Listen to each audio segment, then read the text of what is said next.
Did you even ask the owner of this house for permission?" The question left my mouth with a calm I hadn't expected. I had just opened the door to my condo, grocery bags still dangling from my arms, and there she was, Chloe, my daughter-in-law, standing right in the middle of my living room, as if it were nothing. There were 2 enormous suitcases at her feet, and an expression that mixed surprise with something worse. Annoyance, as if I were the intruder, as if my arrival had ruined her perfectly laid plans. She looked up at me, blinked twice, and then let out that uncomfortable little laugh she used whenever someone confronted her. It was a short, sharp laugh designed to make the other person feel ridiculous. But I didn't look away.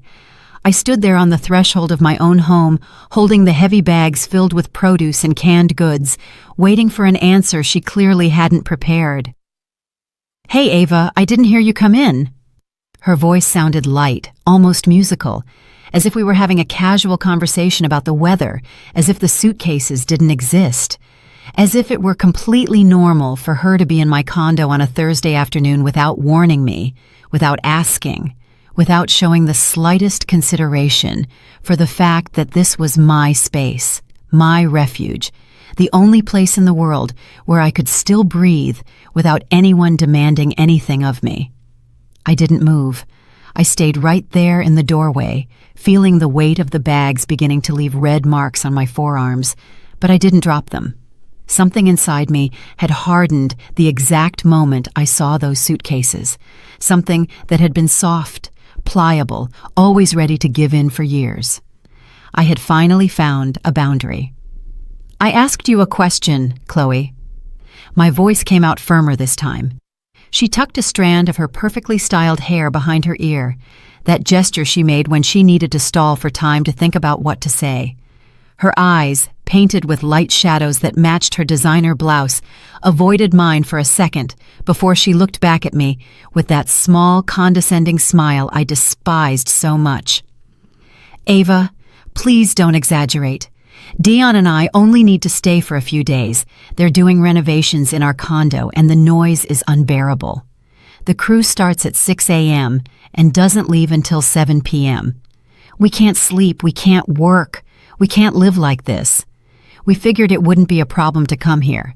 After all, you live alone and you have 2 bedrooms you don't even use." There it was. That one sentence that perfectly summed up what my family thought of me. You live alone and you have rooms you don't use. As if my life were an empty space waiting to be filled by the needs of others.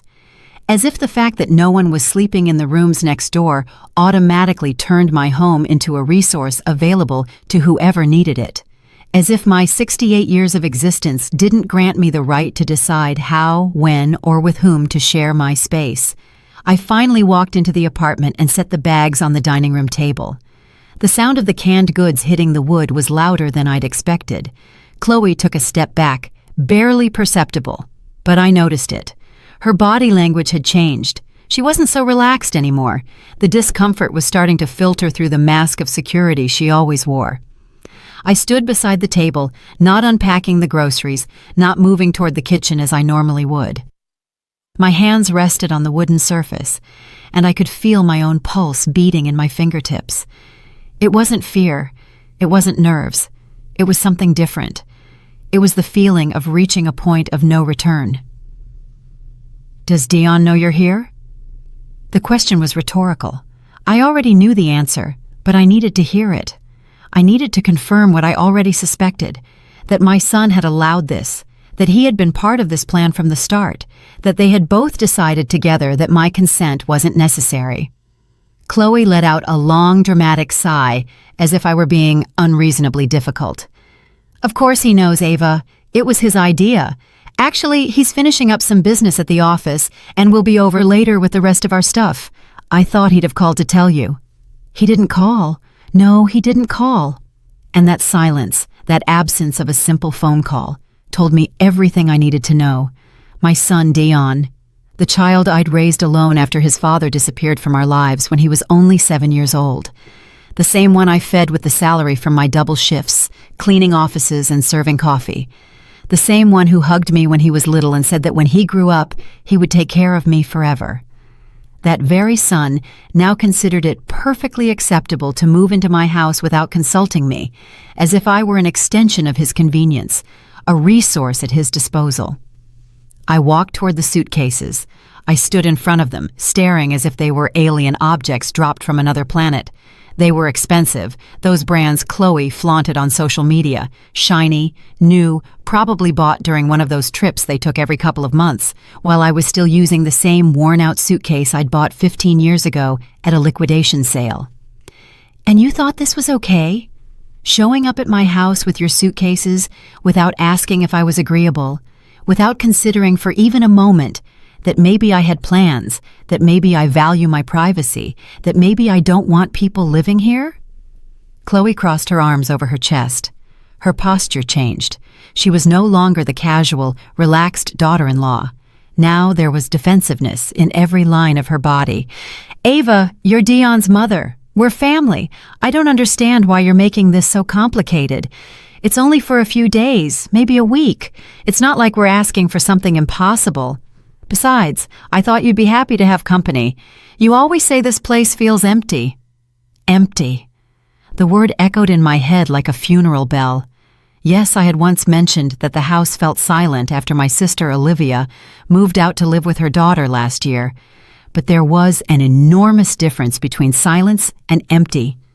My house was silent because I chose it that way, because after decades of noise, of demands, of being available to everyone but myself, I had finally found peace in the stillness. But Chloe had taken that casual confession and turned it into a justification, as if my moment of vulnerability gave her permission to invade my space. As if admitting I sometimes felt lonely was the same as begging someone to come fill every corner of my life without asking me first. "Listen to me closely." My voice was low but firm. Chloe stopped moving. Something in my tone made her pay real attention for the first time since she'd arrived. "This house can feel however it wants to feel to me.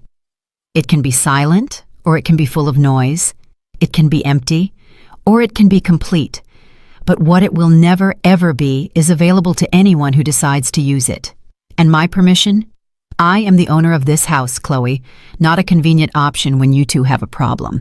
She opened her mouth to reply, but at that moment we heard the sound of a key in the lock. The door opened and Dion, my son, walked in, carrying 2 more bags and wearing that carefree smile he used when he thought everything was under control. "Mom, glad you're home. Chloe explained it to you, right? We'll only be here for a week, 2 at the most. You won't even notice we're here." Dion's words floated in the air as if they were the most reasonable thing in the world. He set the bags on the floor next to the suitcases, dusted his hands on his pants, and looked at me with that expression I knew too well. It was the same look he had when he was 12 years old and came home late after playing basketball with his friends, expecting me not to get mad because he was just being a normal kid, after all. Except Dion wasn't 12 anymore. He was 42, and I was no longer that young, exhausted mother who gave in to every smile because I was too tired to fight another battle. I stood by the dining room table, my hands still resting on the wood, watching him enter my condo as if it were his own territory, as if the last 40 years hadn't passed, as if continuing to be his mother meant I had automatically surrendered any expectation of respect or consideration. Dion approached and tried to give me a kiss on the cheek. I didn't move. I didn't pull away, but I didn't lean in either. I stayed exactly where I was, and he must have noticed something in my posture, because he stopped halfway, a look of confusion briefly crossing his face before turning into a wider, more forced smile. "What's wrong, Mom? Did you have a bad day?" A bad day, as if my reaction were the result of a passing mood, as if the problem was that I'd had to wait too long in line at the bank or that traffic had been heavy. Not that my son and daughter-in-law had decided to move into my home without consulting me. Not that they had treated me as if my opinion were irrelevant. Not that they had assumed my life, my space, my peace were resources available for their convenience. "I didn't have a bad day, Dion. I had an unpleasant surprise when I got home to find your wife moving in here without anyone asking me if I agreed." Dion chuckled, a genuine laugh, as if he'd just heard something funny. He ran a hand through his hair, that gesture he made when he thought someone was overreacting, and shook his head. "Mom, please don't be dramatic. I called you twice this morning and you didn't answer. I figured you were out and we could get settled before you got back. It's not that big of a deal." I looked over at Chloe, who was now standing next to the suitcases with her arms still crossed, watching the exchange with a mixture of discomfort and something that dangerously resembled satisfaction, as if my confrontation with Dion was proving something she already suspected, that I was difficult, that I was unreasonable, that I was the obstacle in a situation that should have been simple. "You called twice, and when I didn't answer, you decided that was enough authorization to move into my house?" "We're not moving in, Mom. We're just staying for a few days." Dion moved toward the kitchen, opened the refrigerator casually, grabbed a bottle of water I'd bought that afternoon, and drank straight from it. That small gesture, so insignificant to any external observer, felt like a confirmation of everything I'd been thinking. He saw no difference between his space and mine. To him, my house was an extension of his. My refrigerator, my food, my privacy, it was all part of a shared territory where he had unlimited access. I closed my eyes for a moment, trying to control the pressure building in my chest. It wasn't anger yet. It was something deeper, older. It was the accumulated weight of decades of being the person who always yielded, who always understood, who always put others' needs before her own. It was the weariness of having spent my entire adult life being useful, available, and convenient for everyone but myself. "How many days is a few days, Dion?" He shrugged, still drinking the water, not looking directly at me. "A week? 2 at the most. The crew said they'd finish up fast. It's just until we can sleep in our own bedroom again, without waking up to the sound of drills at 6 a.m. 2 weeks. 14 days of having 2 people in my space, using my bathroom, eating my food, interrupting my routine. 14 days of not being able to walk in my pajamas through my own living room if I woke up thirsty in the middle of the night. 14 days of having to consider others' schedules before deciding if I could watch my favorite show or listen to my music.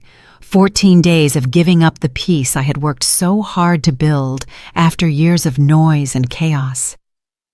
"And you just assumed I'd be okay with that?" Dion finally capped the water bottle and looked at me with something that tried to look like patience, but was really thinly veiled condescension. "Mom, you're my mother. Of course I assumed you'd be okay with it. What did you want us to do? Stay in a hotel and spend $150 a night when you have 2 empty bedrooms here? That doesn't make sense." $150 a night. There was the real truth, naked and unadorned. It wasn't about needing me. It wasn't about wanting to spend time with me. It was about money, about economic convenience, about how using my apartment for free was more sensible than paying for their own comfort. And I, as always, was expected to understand, to be reasonable, to place their financial needs above my emotional tranquility. Chloe cleared her throat from her spot next to the suitcases. When she spoke, her voice had adopted that soft, conciliatory tone people use when they want to sound reasonable while manipulating a situation to their advantage. "Ava, we really don't want to cause you any trouble. If it's a problem, we can help with expenses. I don't know, maybe $50 extra for utilities? We'll be using water and electricity. It's only fair we contribute." $50. As if the problem were the cost of utilities. As if I could put a price tag on my privacy, my routine, the quiet mornings where I sat on my balcony with a cup of coffee and simply existed without having to be a mother, a mother-in-law, a hostess, or any other role others needed me to play. "It's not about money, Chloe." My voice came out wearier than I intended. Dion approached again, this time putting a hand on my shoulder with that gesture he'd used 1,000 times when he wanted to soften me up. "Then what is it about, Mom? Just tell me what's bothering you, and we'll fix it. You want us to buy the groceries? Perfect, no problem. You want us to clean everything before we leave? We can do that too. You don't want us making noise in the mornings? We'll be silent as mice. Tell me what you need, and we'll do it." What I needed was for them to have asked me first. What I needed was for them to have considered that maybe I had the right to say no. What I needed was for them to understand that being family didn't mean having automatic access to every aspect of my life without my consent. But how could I explain that without sounding like the selfish mother, the difficult mother-in-law, the unreasonable woman who refused to help her own family in a time of need? I gently moved Dion's hand from my shoulder, not with abruptness, but with enough firmness for him to know the gesture wasn't welcome right now. What I need, Dion, is for you to understand that this is my house, not a hotel, not a backup option, not a resource available every time you have an inconvenience. It's the place where I live, where I rest, where I have the right to decide who enters and who stays. But we're your family, Mom. His response was immediate, almost automatic, as if those 4 words were an irrefutable argument, as if the simple fact of sharing blood nullified any expectation of respect or consideration. And maybe for a long time, I had believed that. Maybe for years, I had accepted that being family meant always being available, always understanding, always willing to sacrifice my own needs for theirs. But something had changed. Maybe it was turning 68 and realizing that time was no longer infinite. Maybe it was the death of my friend Serena last year, who spent her last days regretting never having lived for herself. Maybe it was simply the accumulated exhaustion of decades of being invisible in my own life. Precisely because you are my family, this hurts me more, Dayan, because I would expect you, more than anyone, to understand that I also have a right to my space, to my peace, to my decisions. Dayan exchanged a glance with Chloe. It was quick, barely a second, but I saw it. It was that look couples share when they think they're dealing with someone difficult, when they need to stick together in the face of what they perceive as a shared problem. And in that moment, I was the problem. Dion let out a long sigh, the kind he used when he felt a conversation was taking too long to get nowhere. He ran both hands over his face, a gesture of barely contained frustration, and then looked at me with that expression he had perfected over the years, that of the patient son dealing with a complicated mother. Fine, Mom. I get that you're upset because we didn't give you more notice. You're right about that. But we're already here. The bags are inside. Chloe's already unpacked a few things in the guest room. What do you want us to do now? Go look for a hotel at 6 p.m. on a Thursday when I have meetings starting at 7 a.m. tomorrow. There was the guilt, presented not as a direct emotion, but as a series of practical inconveniences I would be causing if I insisted on holding my ground, as if the fact that they had already started settling in without my permission now obligated me to accept the situation, as if their lack of planning automatically became my problem to solve. I looked down the hall toward the bedrooms. The guest room door was slightly ajar, and from where I stood, I could see a corner of the bed with what looked like clothes already spread out on it. Chloe had said she had unpacked a few things. She wasn't asking permission to stay, she was claiming territory. I walked toward that room. I heard Dion's footsteps behind me, and then Chloe's voice saying something low to him that I couldn't quite make out. I pushed the door completely open, and what I saw confirmed what I already suspected. Not only were there clothes on the bed, but toiletries were lined up on the dresser. Chloe's travel case was open by the mirror. 2 pairs of shoes were neatly arranged by the wall. A laptop was plugged in next to the nightstand. This wasn't the preparation of someone planning to stay for a few days. This was the installation of someone planning to settle in for weeks. I turned to face Dion, who had stopped in the doorway with his hands in his pockets, watching me cautiously. "A week, you said?" He nodded, though his eyes avoided mine for a second before looking back. 2 at the most. Mom, I told you. And all of this setup is for 2 weeks? The laptop, the bath products, enough clothes for a month? Dion shrugged, that casual gesture he used when he wanted to minimize something he knew was important. Chloe needs to work from here, and obviously we brought what we needed to be comfortable. We weren't going to live out of a suitcase for 2 weeks. Comfortable. The word resonated in my head. They needed to be comfortable in my house, in my space, using my resources. And apparently, I just needed to be understanding. I left the room and returned to the living room, where Chloe was now sitting in my favorite armchair, the one by the window, the one I had bought 3 years ago after saving up for months. She had her phone in her hand, scrolling with the casual concentration of someone who had no immediate worries. When she saw me enter, she looked up and offered me another one of those small smiles. "Ava, we really will be as little trouble as possible. You won't even notice we're here. I work remotely, so I'll be in the room most of the day. Dion leaves early and comes back late.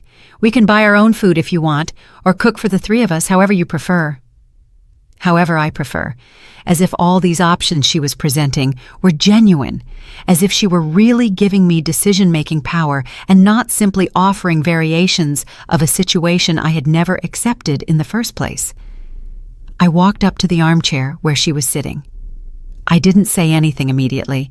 I just stood there looking at her, waiting to see if she understood what I was communicating without words. She blinked, the smile slowly beginning to fade, and after a few seconds, she stood up from the armchair with an awkward movement. "I'm sorry, did you want to sit here?" I didn't want to sit there. I wanted her to understand that every inch of this condo was mine, that armchair wasn't an available seat for whoever needed it, but the place where I spent my afternoons reading, where I sat with my coffee every morning, where I had cried after Serena's funeral, where I had made the decision to finally leave that exhausting job at the coffee shop and take my retirement. Dion walked into the living room at that moment, and the tension must have been visible because he stopped halfway, looking between Chloe and me, as if he were trying to gauge how serious the situation was. "Mom, can we talk for a minute? Just you and me?" I nodded. Maybe a private conversation with my son would achieve what this group confrontation wasn't. Maybe if I spoke directly, without Chloe acting as backup for his position, he might actually hear what I was trying to say. We went to the kitchen. Dion leaned against the counter, crossed his arms, and looked at me with an expression that tried to be serious but primarily conveyed impatience. "All right, Mom. Talk. What is really bothering you? Because I feel like there's something more than just the fact that we didn't call you beforehand. There was something more. Of course there was something more. But how could I explain to my son that what bothered me was the accumulation of years of feeling invisible? How could I tell him that this incident with the suitcases was just the most recent manifestation of a pattern that had been repeating itself for decades? "You bother me, Dion. It bothers me that you grew up thinking my life is a resource available when you need me, but not a priority when it comes to basic consideration." He frowned, genuinely confused, as if my words made no sense. "I don't understand what you mean by that." "When was the last time you visited me without needing something from me?" The question came out before I could stop it. Dion opened his mouth, then closed it, then opened it again without making a sound. He was searching his memory, trying to find an example that would refute my accusation, and the fact that it was taking him so long to find one only confirmed my point. Mom, I come see you often. You come when you need me to watch your dog because you're going out of town. You come when Chloe is busy and you need me to hold on to some important documents. You come when you've fought with her and need a place to crash for one night. You come when you have car trouble and need me to lend you money for the shop. But when was the last time you came just to ask me how I was? To spend an afternoon with me? To be interested in my life beyond what I can do for you? That's not fair, Mom. His voice had risen, and I could hear the defensive tone filtering through every word. I call you on the phone. I send you texts. I asked you last week if you wanted to come out to dinner with us. You invited me to dinner because it was Chloe's birthday, and you needed someone else to pay the bill. You didn't invite me because you wanted my company. In fact, you barely spoke to me all dinner. You two spent the whole time arguing about where you were going on vacation next month, while I sat there eating my salad in silence. I didn't know you felt that way. Why didn't you say anything at the time? Because I never say anything, Dion. Because I learned a long time ago that when I speak up, when I express that I feel ignored or undervalued, you all make me feel like I'm overreacting, that I'm too sensitive, that I should just be grateful I was included. So I stopped saying things. I stopped expecting. I stopped believing that my presence in your lives was anything more than functional. He shook his head, running his hands through his hair in frustration. This is ridiculous. You're turning this into something much bigger than it is. We just need to stay here for a few days. We're not trying to invade your life or make you feel bad. We just need temporary housing help. And it never occurred to you that maybe I have a life too? That maybe I had plans for these 2 weeks? That maybe I enjoy my routine and my privacy, and I don't want to give them up because you decided to renovate your condo without considering alternatives? What plans, Mom? What do you do all day that's so important you can't share your space with your own family?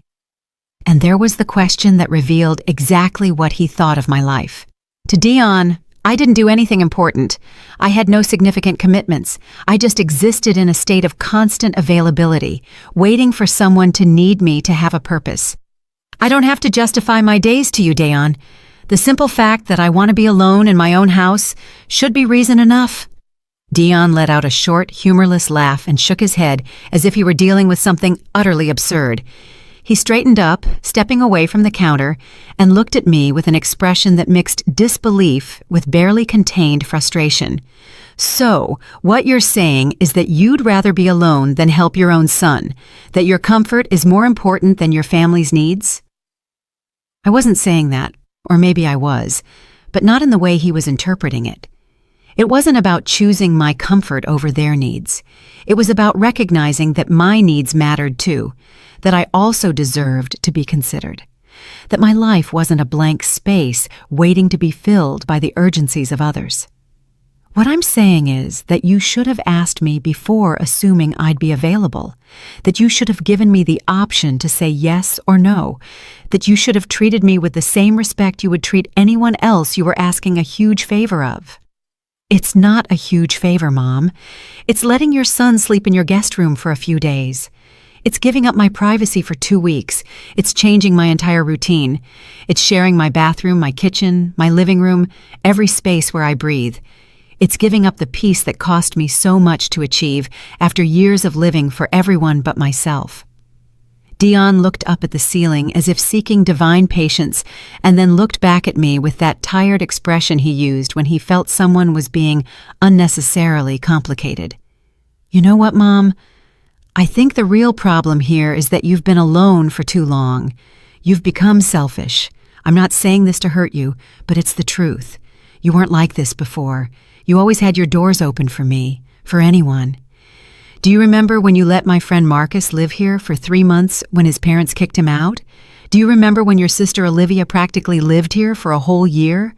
You never said anything. You never complained about your privacy or your routine back then. Of course I remembered.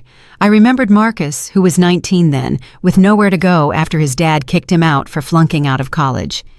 I remembered cleaning up his dirty dishes every morning, doing his laundry because he never had time, cooking for 2 when I barely had enough money for 1.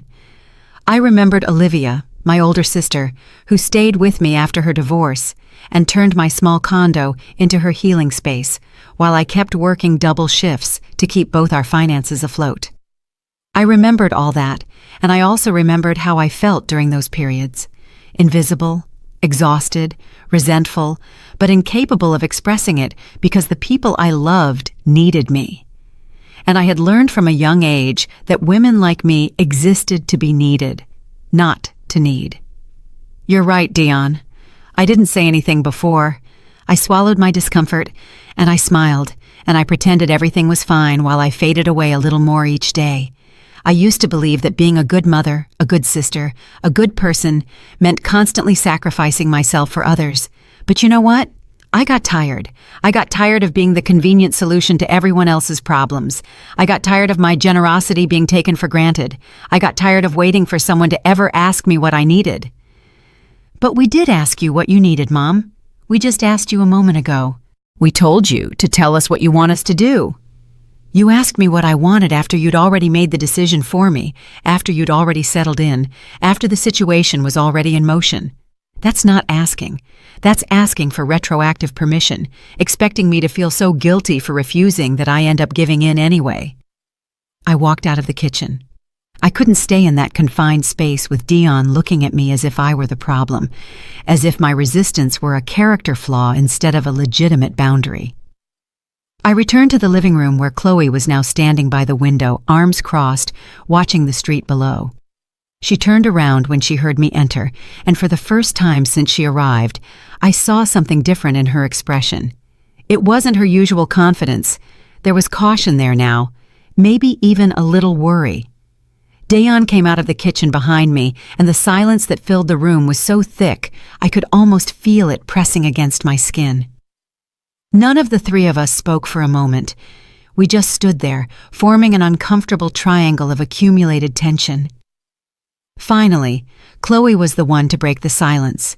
Her voice had lost that casual, confident tone. Now it sounded more careful, as if she were choosing every word with precision. "Ava, if you really don't want us to stay, we can find another solution. We don't want you to feel uncomfortable in your own home." I looked at Dayon, expecting him to back up what his wife had just said, but he was looking away, his jaw tight, clearly annoyed at how this whole situation was unfolding. And in that moment, I understood something I should have understood years ago. My son wasn't going to defend me. He wasn't going to acknowledge they had made a mistake. He wasn't going to validate my feelings or apologize for assuming my life was at his disposal. Because to him, I was still that mother who always said yes, that mother who moved mountains to make things easy for him, that mother whose love was measured in silent sacrifices and ignored needs. And any deviation from that pattern wasn't personal growth on my part, but a flaw that needed to be corrected. I sat down in the armchair by the window, the one Chloe had abandoned a few minutes ago. My legs were tired. My whole body was tired. In truth, it wasn't just the physical exhaustion from going to the grocery store or standing during this endless conversation.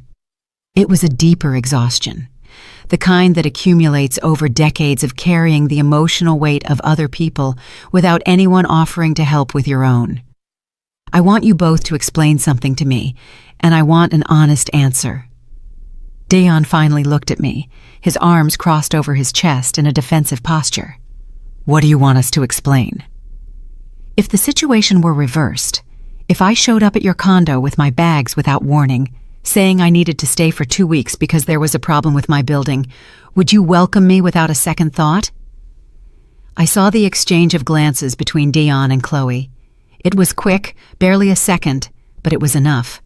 They both knew the answer, and they both knew the answer was different from what they expected of me. Chloe cleared her throat, searching for the right words.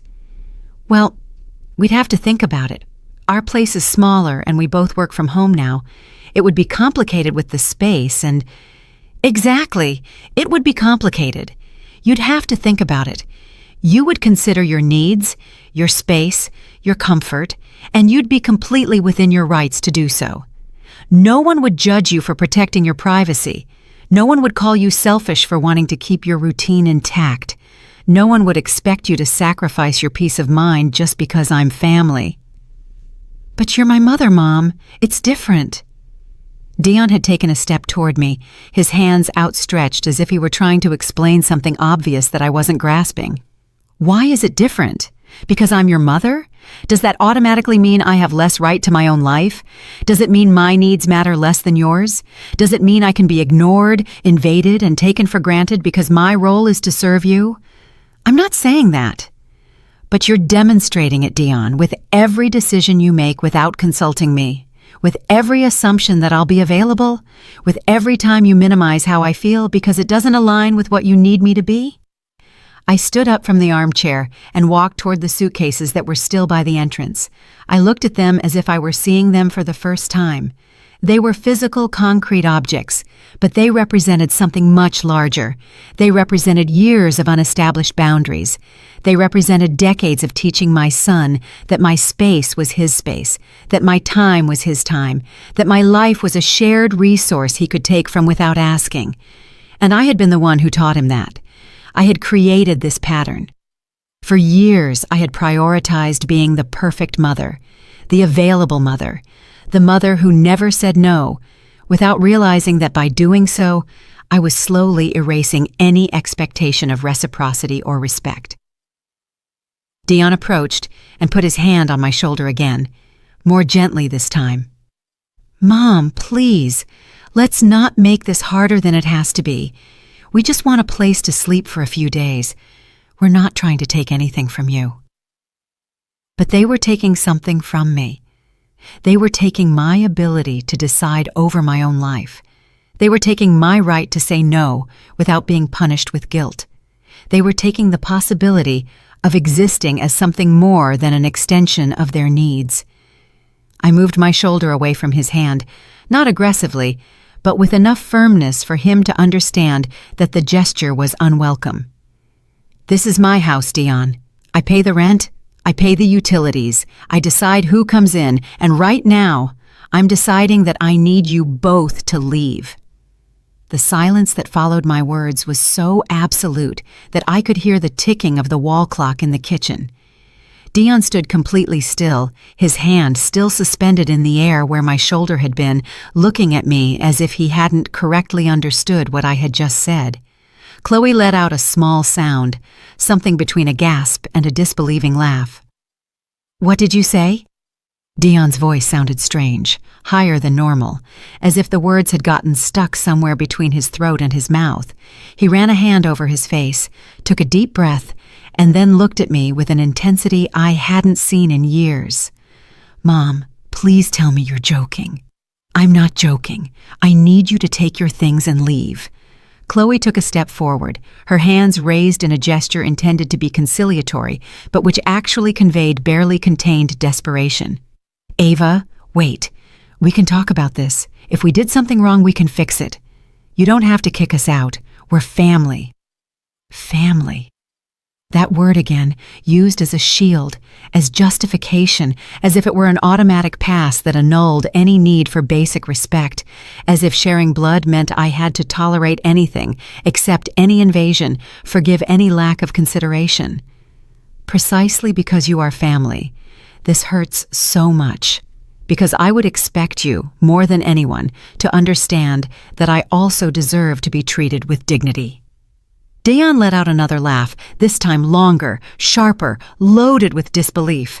He turned around, walked a few steps toward the window, then came back as if the movement helped him process what was happening. "This is insane. You're being completely irrational. You're going to kick your own son out on the street? Why? Because we showed up a few hours before we could talk to you? Because we didn't follow some ridiculous protocol you just invented?" "I didn't just invent anything, Dion. Asking before moving into someone's home isn't a ridiculous protocol. It's basic respect. It's what you would do with anyone else in your life. It's what you'd expect others to do with you." He shook his head, his hands on his hips, looking at me as if he were seeing a stranger. "I can't believe you're doing this after everything we've done for you." That sentence dropped between us like a stone in still water, everything they had done for me. I waited for him to elaborate, to tell me specifically what that everything referred to, but he didn't continue. He just stood there, breathing heavily, as if those words were enough of an argument by themselves. "Everything you've done for me? Tell me, Dion. Help me remember what exactly you two have done for me that justifies me giving up my peace of mind." Dion opened his mouth, then closed it. He looked at Chloe for support, but she was looking at the floor, biting her lower lip. He looked back at me, and now there was something different in his expression. It wasn't just disbelief or frustration. There was genuine, escalating rage. "You want a list? Fine. We bought you that new TV last year when yours broke down. I offered to pay you back for it. You told me it wasn't necessary, that it was a gift. And then you mentioned it at every family dinner for the next 6 months as an example of your generosity. We drove you to the emergency room when you twisted your ankle, because I had no way to get there, and you were passing by on your way home, and you dropped me off at the hospital entrance. You didn't come in with me. I waited 3 hours alone until a nurse got me a cab to get back. We invite you to dinner every time we celebrate something. You invite me when you need someone else to pay part of the bill, or when you need to look good in front of other people, showing that you're good kids who include their mother. But at those dinners, you talk between yourselves, check your phones, make plans that don't include me. I'm just there as family decoration." Dion took a step toward me, and there was something dangerous in his movement now. Not physically threatening, but charged with an emotion that was about to overflow. "You know what your problem is, Mom? Nothing anyone does for you is enough. There's always something wrong. There's always a but. You always find a way to play the victim. I'm not playing the victim. I'm setting a boundary. There's a huge difference. No, what you're doing is punishing me because your life didn't turn out the way you wanted, because Dad left, because you had to work hard, because you feel lonely. And now, when I finally have some stability, when I can finally ask you a favor, you decide it's the perfect time to collect emotional debts for things that happened decades ago. His words felt like physical blows, each one designed to hurt me, to make me doubt myself, to turn my legitimate boundary into an act of unjustified revenge. And the most painful part was that there was a kernel of truth in what he said. Yes, I felt lonely sometimes. Yes, I had carried resentments for years.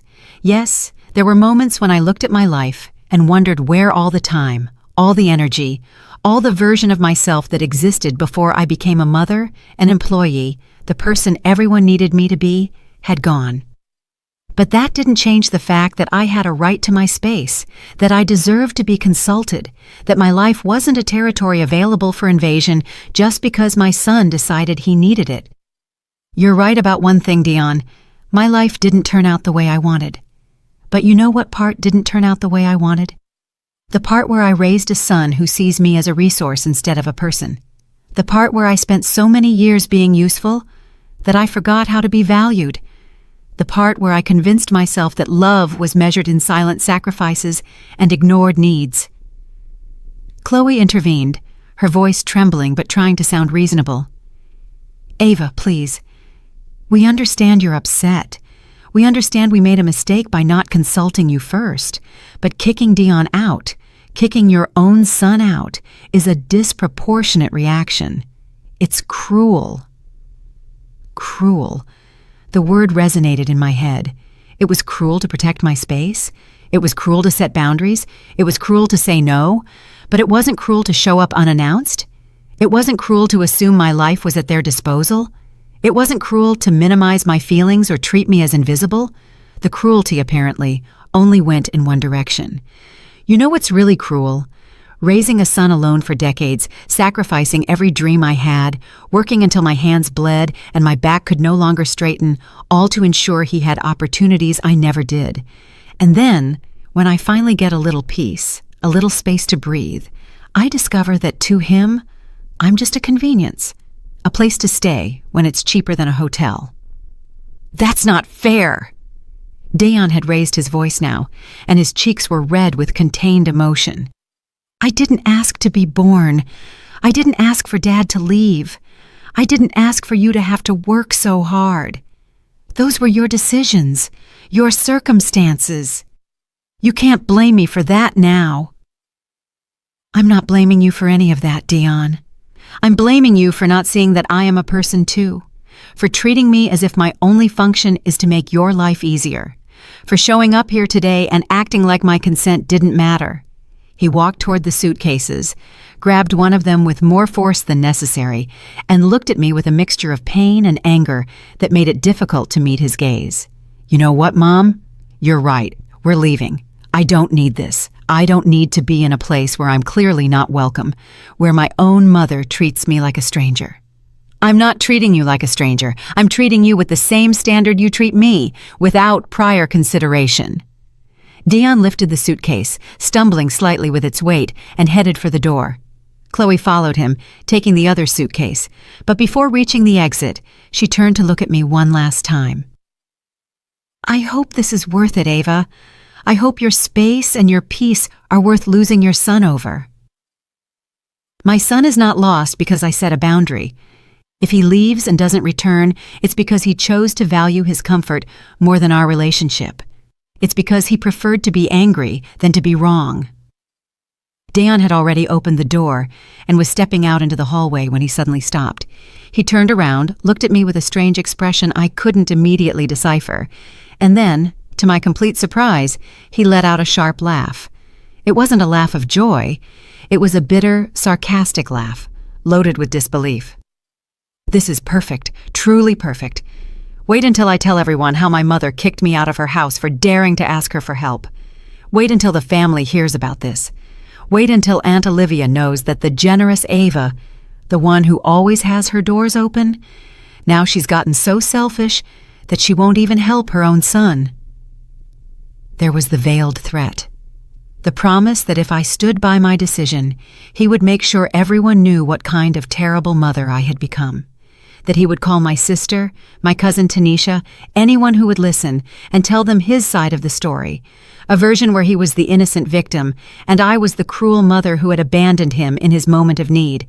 For a second, I felt the familiar weight of guilt pressing against my chest. That automatic impulse to yield, to apologize, to say that everything had been a misunderstanding and that, of course, they could stay. That instinct that had been cultivated over decades of being the person who kept the peace, who avoided conflict, who sacrificed her own comfort to avoid being seen as difficult. But then I remembered something my friend Serena had told me 3 months before she died. We were sitting in her hospital room, and she had taken my hand with fingers that barely had any strength left, and looked at me with those tired eyes that had seen too much of life. "Ava," she had said, her voice barely audible above the constant beeping of the machines, "the biggest mistake I made was caring more about what people thought of me than what I thought of myself. I spent 70 years trying to be what others needed, and now that I'm dying, I can't remember a single moment when I lived for myself." Those words had been ringing in my head since her funeral. And now, standing across from my son and his implicit threat to destroy my family reputation, I understood that the moment had come to decide what mattered more: the image others had of me, or the truth of who I really was. Go ahead, Dion. Call whoever you want. Tell them whatever you want. If your version of events is that you asked respectfully and I denied you help for no reason, then so be it. But we both know that's not the truth. We both know you showed up here unannounced, assuming my house was your house, treating me as if my consent were irrelevant. Dion slammed the suitcase down on the floor with a dry thud. His eyes were bright now, not with tears, but with pure rage. "You know what, Mom? You're right. I didn't ask for permission. And you know why? Because I never thought I'd have to ask my own mother for permission to stay in her house for a few days. Because I grew up believing that family helps without conditions. Because you taught me throughout my entire childhood that the doors of this house would always be open to me.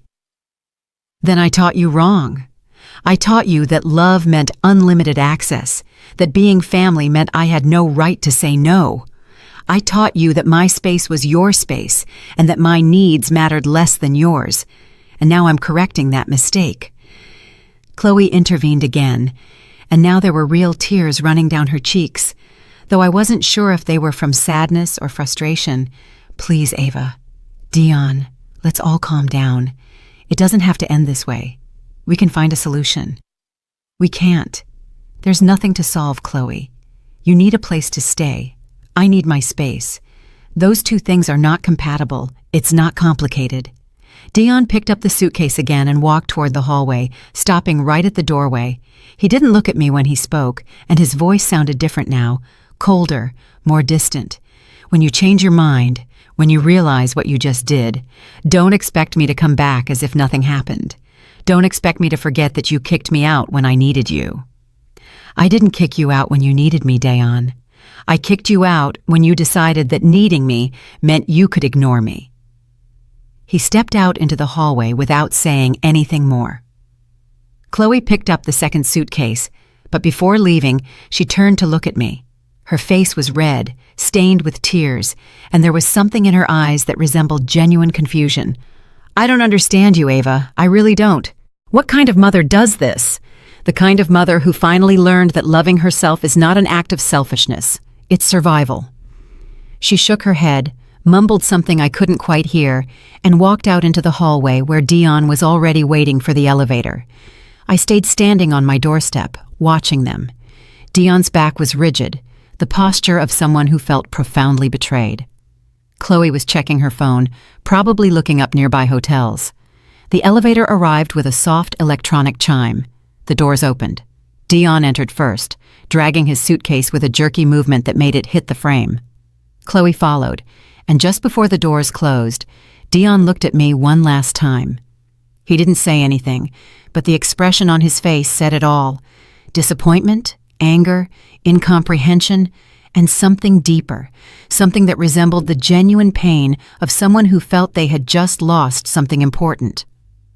Part of me wanted to run to the elevator, stop the doors before they closed, tell them to come back, tell them I was sorry, that they could stay. That part of me that had spent decades learning to prioritize the emotional comfort of others over my own. That part that had been trained to believe that conflict was the worst possible outcome, worse even than my own unhappiness. But I didn't move. I stood there, watching the elevator doors close, listening to the mechanical sound of its descent, knowing that with every floor they went down, I was also closing a chapter of my life. I went back into my condo and closed the door. The silence that greeted me was different from other nights. It wasn't the comfortable silence of chosen solitude. It was the heavy silence of consequences, of difficult decisions, of bridges I might have just burned. I walked toward the guest room, where Chloe had begun to settle in. The clothes were still spread out on the bed. The toiletries were still lined up on the dresser. The laptop was plugged in next to the nightstand, its indicator light blinking softly in the room's gloom. I began to put away their things. I folded the clothes carefully, though my hands trembled slightly. I put the toiletries in a plastic bag. I unplugged the laptop and placed it on the bed with the other belongings. I didn't do it out of cruelty. I did it because I needed to reclaim this space. I needed it to stop being the place where someone else had decided to settle without my permission and return to being simply my guest room. Empty, yes, but empty by my choice. When I finished, I left everything neatly arranged on the bed. If Dion or Chloe came back for their things, they would find them ready, respected, and cared for. Because that was the kind of person I was, someone who could set firm boundaries without needing to be cruel, someone who could say no without destroying what belonged to the other. I returned to the living room and sat down in my armchair by the window. Outside, the evening was beginning to darken. The lights in the neighboring condos were turning on one by one, small illuminated windows in the twilight. I wondered how many of those windows held stories similar to mine. How many women were sitting in their own living rooms wrestling with the weight of having set a boundary? How many were asking themselves if they had done the right thing? My phone vibrated in my sweater pocket. I took it out and saw a message from Dion. Just 3 words. Hope you're happy. I didn't reply because I wasn't happy. There was nothing joyful about what had just happened. There was no victory in having closed the door on my own son. There was no satisfaction in knowing that weeks, maybe months, would likely pass before we spoke again. But there was something else, something that wasn't happiness, but that felt important nonetheless. There was clarity. There was the certainty that for the first time in decades, I had chosen my own dignity over the comfort of others. There was the sense that I had recovered something I hadn't even known I had lost, the right to say no without having to justify myself endlessly. Another message arrived. This one was from Chloe. Dion is very upset. I don't think he'll call you for a long time. I hope your pride is worth it. My pride. As if setting boundaries were a matter of pride, as if protecting my space were an act of vanity instead of self-care, as if the problem were my resistance and not their invasion. I turned off the phone, not because I was running away from the consequences of my actions, but because I needed silence. I needed to process what had just happened without the constant interference of messages designed to make me feel guilty. I got up and went to the kitchen. The grocery bags were still on the table, exactly where I'd left them what felt like hours ago, but had probably only been 45 minutes. I started putting the groceries away, moving on autopilot. The vegetables went into the refrigerator, the canned goods into the pantry, the bread stayed in its usual basket on the counter. Every object found its designated place, and there was something comforting in that simple routine. Amidst the emotional chaos I had just gone through, these small actions anchored me to something tangible and predictable. When I finished putting everything away, I made myself a cup of tea. I heated the water, chose my favorite mug, the light blue ceramic one I'd bought at a local market years ago, and watched the leaves slowly expand in the hot water. The familiar aroma enveloped me, and for the first time since I had opened the door to my condo that afternoon, I felt like I could fully breathe. I sat down again in my armchair, with the mug between my hands. The heat of the tea seeped through the ceramic and warmed my palms. Outside, night had completely fallen. The city continued with its constant rhythm, indifferent to the small drama that had just unfolded in my sixth-floor apartment. And then, without warning, I started to cry. They weren't dramatic sobs. It wasn't the heartbroken weeping of someone who had just lost something irreplaceable.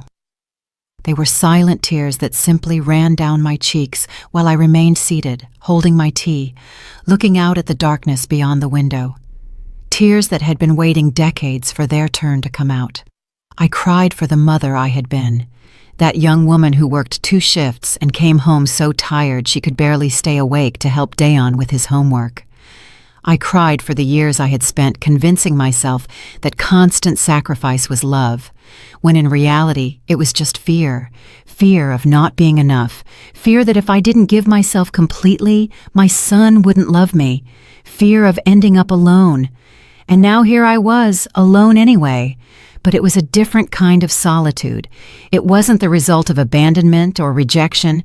It was the consequence of choosing my own dignity. And though it hurt, though it felt as if I had lost something important, there was also a strange sense of relief, like when you finally let go of something heavy you've been carrying for so long that your arms had forgotten what it felt like not to carry it. I remembered a specific moment when Dayon was 8 years old. It had been a particularly difficult day at my coffee shop job. A customer had yelled because his order took too long. My boss had reprimanded me for something that wasn't my fault, and I had come home with my feet so swollen I could barely walk. Dayon was in the living room watching television when I walked in. "Mom," he had said without taking his eyes off the screen, "I'm hungry." I had dropped my bags by the door, kicked off my shoes that were squeezing my aching feet, and gone straight to the kitchen to prepare him something to eat. I hadn't even sat down first. I hadn't even taken a moment for myself, because that's what good mothers did. Good mothers put their children's needs before everything else. But what was I really teaching him with that behavior? I was teaching him that women existed to serve, that mothers had no boundaries, that saying, "Give me a minute, I'm tired," was selfishness instead of basic self-care. And now, 34 years later, my son had grown up believing exactly that. It wasn't entirely his fault. I had been his most consistent teacher in that mistaken lesson. Every time I had ignored my own needs for his, every time I had smiled despite being exhausted, every time I had pretended everything was fine when I was actually falling apart inside, I had taught him that I didn't matter as much as he did, and he had learned the lesson perfectly. I took a sip of my tea. It was getting cold, but the familiar taste comforted me anyway. I thought of Serena again, of those last conversations we had in the hospital. She had been so brave in the end, facing death with a brutal clarity that only comes when there's no time left for comforting lies. "You know what's the saddest thing, Ava?"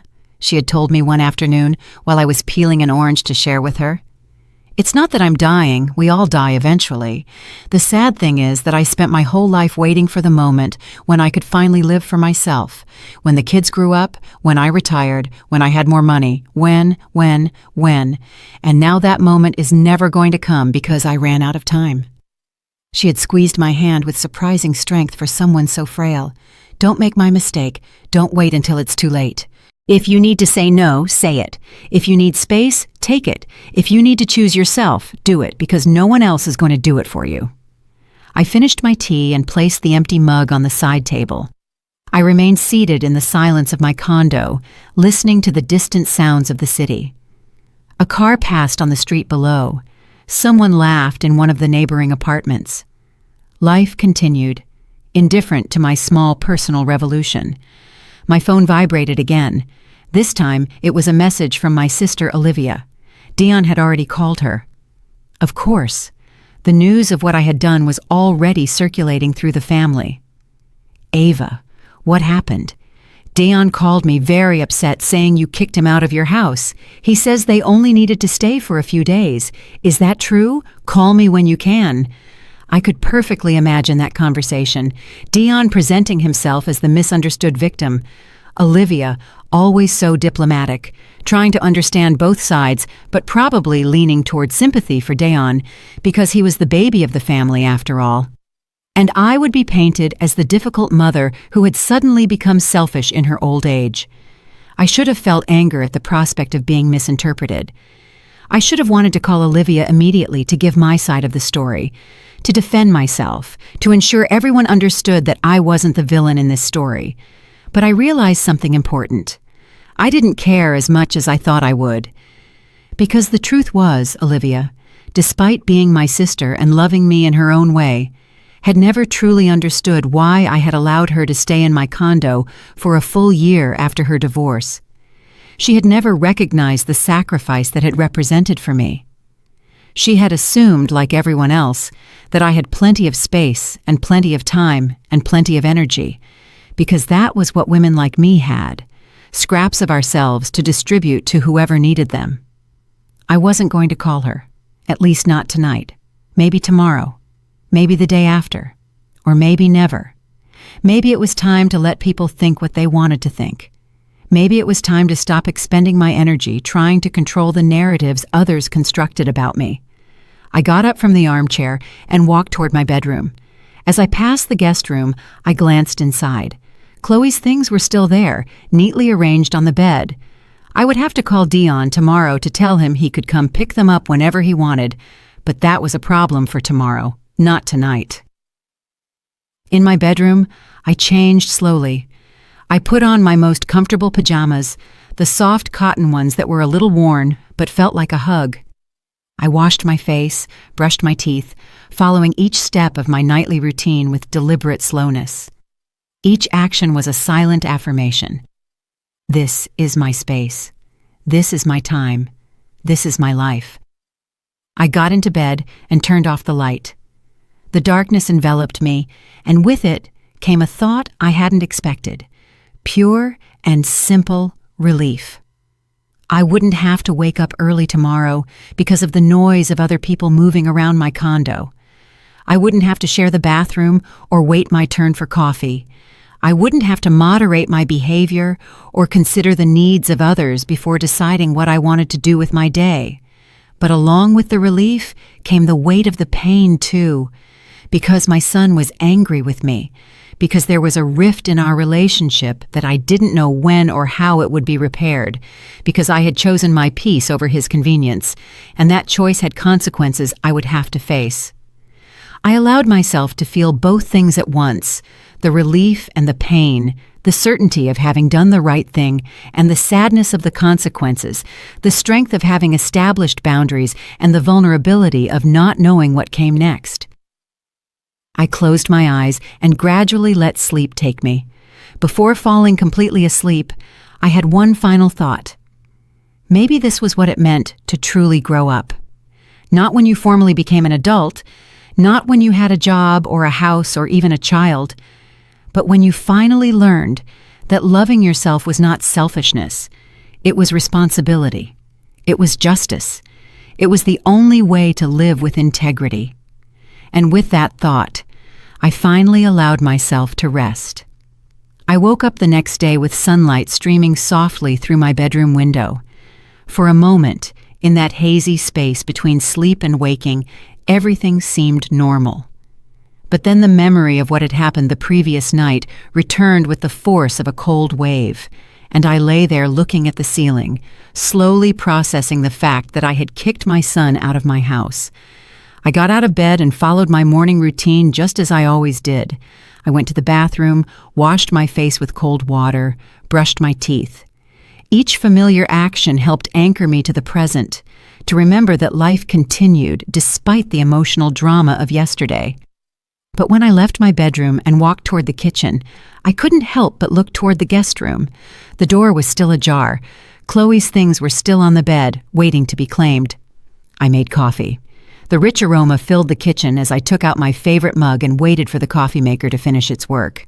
I poured myself a cup, added a splash of milk as usual, and sat down by the living room window. Outside, Friday morning was in full swing. People were walking to their jobs. Kids were on their way to school. The world kept turning, completely oblivious to the small personal earthquake I had experienced. My phone was on the table where I had left it the night before. I turned it on with some apprehension, knowing there would probably be more messages. And there were. 3 more from Olivia, each one more insistent than the last. One from my cousin Tanisha asking if I was okay, and one from Dion that simply said, "I'm coming by this afternoon to pick up our things. You don't need to be there if you don't want to." I read that last message several times, trying to decipher the tone behind the words. Was it consideration? Was it coldness? Was it his way of giving me an out, of allowing me to avoid an awkward confrontation? I wasn't sure, but what I did know was that I wasn't going to hide in my own home. If Dion was coming to get his things, I would be here. I replied with a simple, "I'll be here. Ring the bell when you arrive." I spent the morning cleaning, not because the condo was dirty, but because I needed to keep my hands busy. I vacuumed the entire living room. I wiped down the kitchen counters until they shone. I changed the sheets on my bed, even though I had changed them just 3 days prior. It was physical therapy, a way to process the whirlwind of emotions still churning inside me. Around noon, I finally decided to call Olivia, not because I felt I owed her an explanation, but because she was my sister, and despite everything, I cared what she thought. I dialed her number and waited while it rang. "Ava, thank goodness. I've been worried all night." Olivia's voice sounded genuinely distressed, and something in me softened a bit. "Hi, Olivia. I'm sorry I didn't answer sooner. It was a rough night." Dion told me what happened. Well, he told me his version. I want to hear yours. At least she hadn't automatically assumed Dion was right and I was wrong. I mentally thanked her for that before starting to explain the situation. I told her about the suitcases at the entrance, about how they hadn't consulted me, about the conversation we'd had, and how it had escalated until I finally asked them to leave. Olivia listened in silence, interrupting me only occasionally with clarifying questions. When I finished, there was a long pause before she spoke. "I understand why you felt that way, Ava. I really do. But don't you think maybe you overreacted a little? It's Dion. He's your son. Surely you could have found a way to resolve this without kicking him out." There was the answer I had been expecting, that subtle suggestion that I had exaggerated, that I had taken things too far. And maybe she was right. Maybe there were other ways to handle the situation. But I also knew that if I had given in, if I had allowed them to stay after showing up without asking, I would be teaching Dion once again that my boundaries didn't matter. I didn't overreact, Olivia. I reacted appropriately. Dion is 42 years old. He's a grown man with a steady job and enough resources to pay for a hotel. He decided it was more convenient to use my space without consulting me. That's not okay, no matter how much I love him. But that's just how families are, isn't it? We help each other when there's a need. We don't ask permission every time we need something. I should have known Olivia would say something like that. She had lived with me for a year after all, and during that time I had never charged her rent, never asked her to contribute significantly to expenses, never put a time limit on finding her own place. I had been the generous, available, understanding sister, and now that I was setting boundaries, I must have seemed like a hypocrite. Do you remember when you lived with me after your divorce, Olivia? There was an awkward silence on the other end of the line. Of course I remember. You were so generous to let me stay. Do you know why I didn't ask you to leave after a few weeks or even a few months? Olivia didn't answer immediately, and I continued before she could because I was scared. I was scared.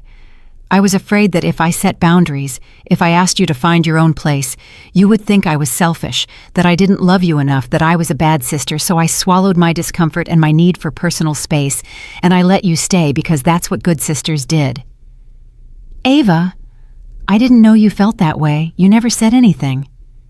Exactly. I never said anything. And that was my mistake, because by not saying anything, I taught everyone around me that I had no boundaries, that they could take what they needed from me without worrying about the cost it had for me. And now, after decades of doing that, I'm finally learning to use my voice. And it hurts. It hurts to set boundaries. It hurts to disappoint people, but it hurts less than continuing to disappear in my own life. Olivia sighed deeply. I don't know what to tell you, Ava. I understand what you're saying. I really do. But Dion is very hurt. He's saying he won't talk to you for a long time. That is his choice. I'm not punishing him. I'm just protecting my space. If he decides that's reason enough to cut contact with me, then that says more about him than it does about me. We talked for a few more minutes before hanging up. The conversation hadn't ended badly, but it hadn't left me with the feeling of having been completely understood either. Olivia was a product of the same generation as me, raised with the same expectations about what it meant to be a good woman, a good mother, a good sister. It was difficult for her to understand why I was rejecting those rules now after having followed them so faithfully for so long. At 3 p.m., the doorbell rang. I got up from the sofa where I had been reading. I took a deep breath and went to open the door. On the other side was Dion. He was alone. There was no sign of Chloe. He was carrying 2 large canvas bags, likely to put the things they had left behind in. "Hello, Mom." His voice was flat, without emotion. It wasn't hostile, but it wasn't warm either. It was the voice of someone fulfilling an uncomfortable obligation. "Hello, Dion. Come in." He moved past me without making eye contact and headed straight for the guest room. I closed the door and stood in the living room, not knowing whether I should follow him or give him space. I finally decided to stay where I was, but left the guest room door in view. I could hear him moving around the room, opening and closing drawers, the sound of the bag zipping up. It took him about 10 minutes to pack everything. When he came out, he had both bags hanging from his shoulders, and his expression was still that carefully neutral mask. He stopped in the living room halfway between the bedroom and the exit door. For a moment, I thought he was going to say something important, that maybe this was the opportunity for a real conversation, but instead, he simply nodded toward the hallway. "Can I use the restroom quickly before I leave?" Of course. He put the bags down by the door and went into the bathroom. I heard the water running, the familiar sound of someone moving through a space they knew well. And in that moment, the reality of what I had done hit me.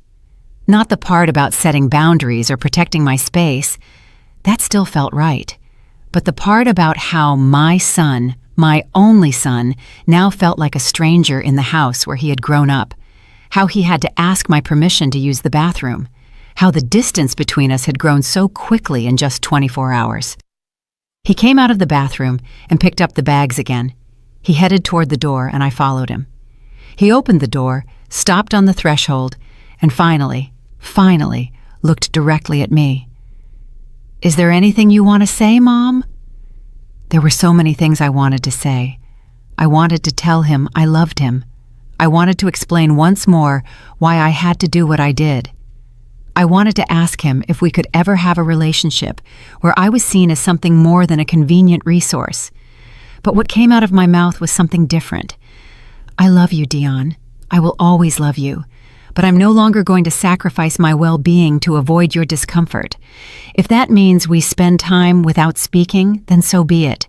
But the door will always be open for a relationship where we both respect each other mutually."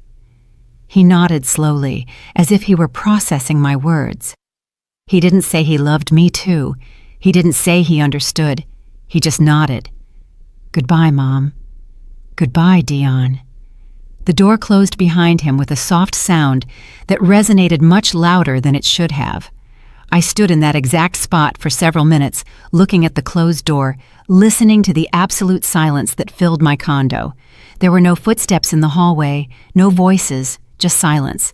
I walked back to the living room and sat down in my armchair by the window.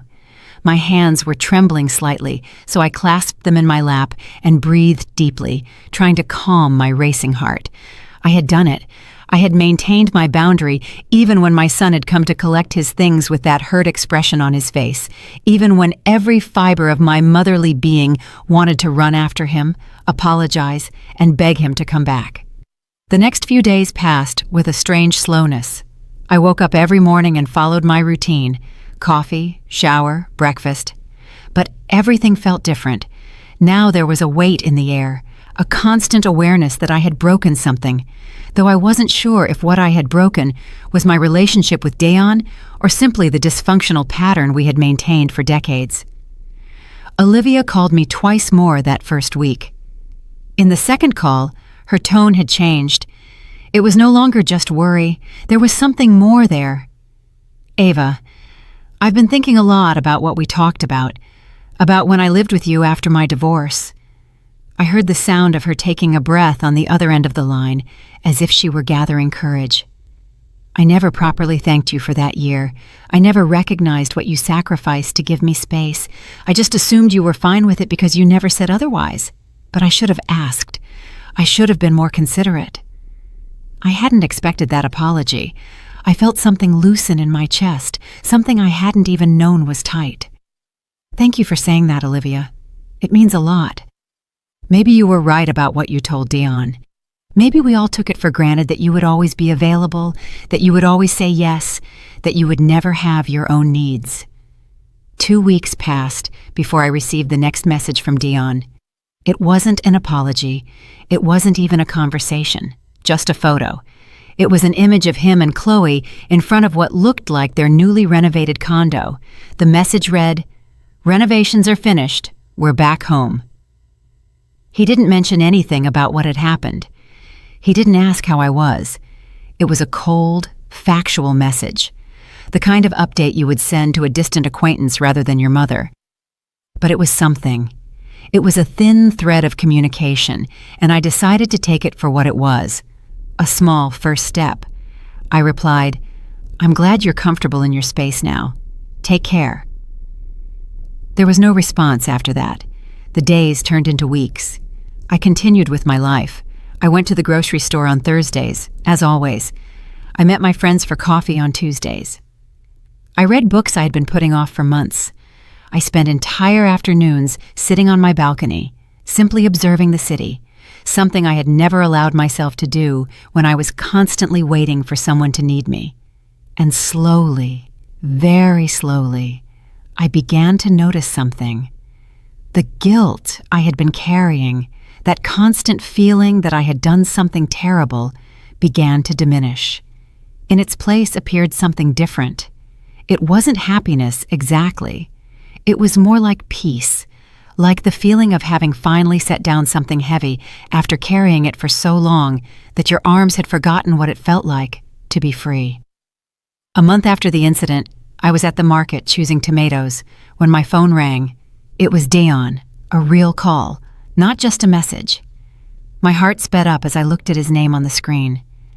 I put the tomatoes back in their place and moved away from the crowd a bit before answering. "Hello?" "Hi, Mom." His voice sounded different.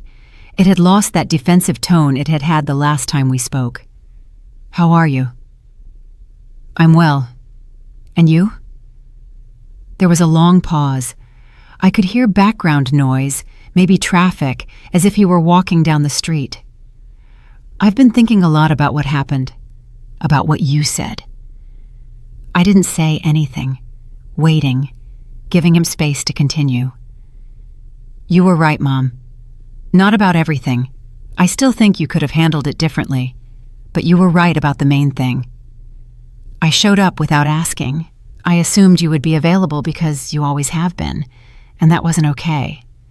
I felt something loosen in my chest, something that had been tight for weeks. "Thank you for saying that, Dion. Chloe and I have been talking. She says she's always felt like I take you for granted, that I treat your generosity like it's an obligation instead of a gift. And I think she's right." I listened to the words coming out of my son's mouth and felt something I hadn't felt in a long time. Hope. Not the naive hope that everything would go back to the way it was, because I didn't want it to be the way it was, but the hope that maybe we could finally build something new, something more honest. "I appreciate you telling me this. I know it wasn't easy." "Mom, I was wondering if we could have lunch together. Just you and me. No Chloe, no pressure, just to talk. Would you like that?" I surprised myself by smiling. "I'd love that." We agreed to meet the following Saturday at a small restaurant halfway between our condos. When I hung up, I realized tears were running down my cheeks, but these were different from the ones I had cried that first night.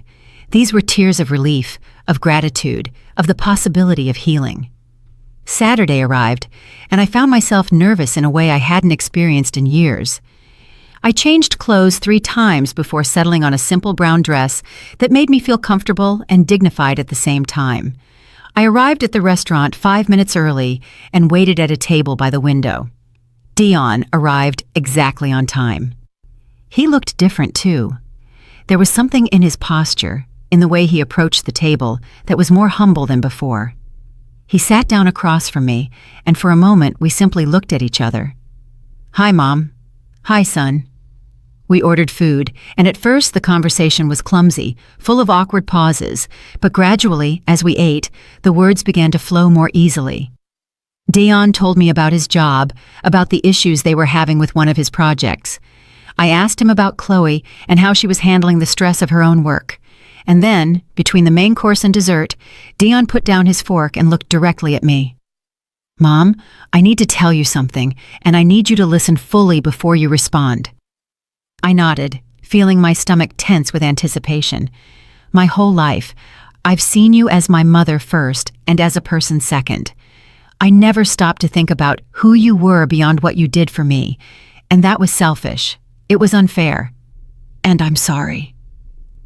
His voice cracked slightly on the last words, and I saw that his eyes were moist. "When you kicked me out of your house, I was furious. I thought you were being cruel, that you were punishing me for something I didn't understand. But after weeks of thinking about it, talking to Chloe, even talking to a therapist I started seeing, I realized something. I realized I've never asked you what you need. I've never considered that your life doesn't exist solely in relation to mine, and that has to change." Tears ran freely down my face now, and I didn't try to stop them. "I don't need you to be the perfect mother who always says yes to everything. I need to know the real person, Ava, not just Mom. And if that means you sometimes tell me no, that you sometimes set boundaries, then I accept it, because I'd rather have an honest relationship with you than continue living in this pattern where I take and you give until there's nothing left of you." I reached my hand across the table and took his. It was warm and slightly trembling. "Thank you, Dion. You don't know how much it means to hear that."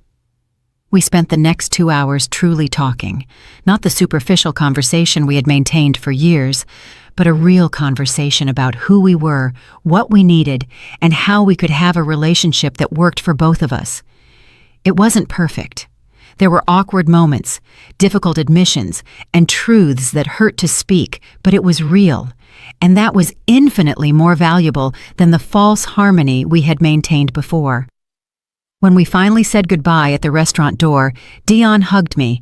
Not the quick, obligatory hug of family gatherings, but a real, long hug, the kind of hug that says, "I see you, I value you, I love you for who you are, not just for what you do for me." The following months weren't perfect. There were relapses, moments when Dion fell back into old patterns of taking my availability for granted. But the difference was that now I had a voice, and he was learning to listen. I learned that teaching respect to your children doesn't end when they grow up.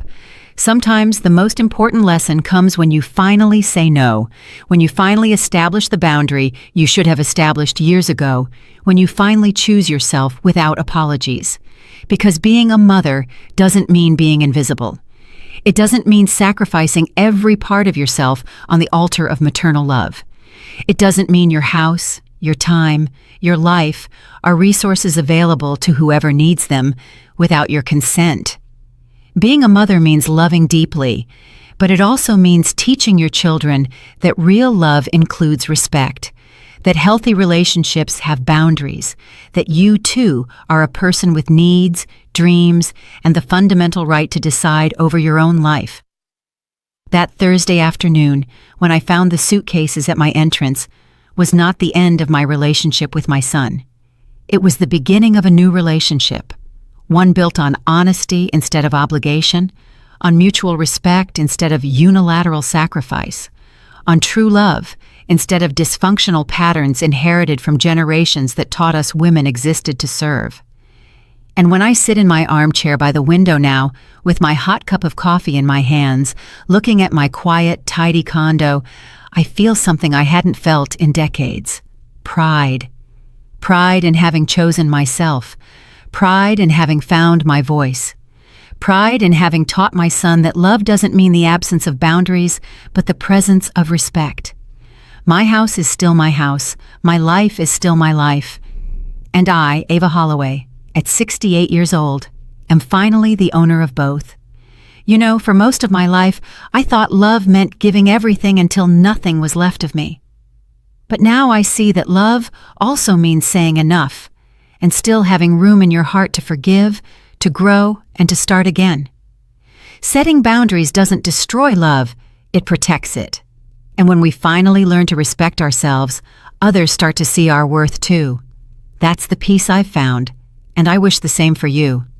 If you feel the same way and liked my story, show it by giving this video a like. Let's see how many of us there are. I'm curious. Where and what time are you listening from? Write it in the comments. If you'd like to support my journey, you can send me a small donation. Thank you for listening and sharing your precious time with me. For more life stories like this, check out the other videos on my channel and subscribe. On the screen, you'll find 2 new stories I'm sure you'll enjoy. Click one and start listening right away. Love.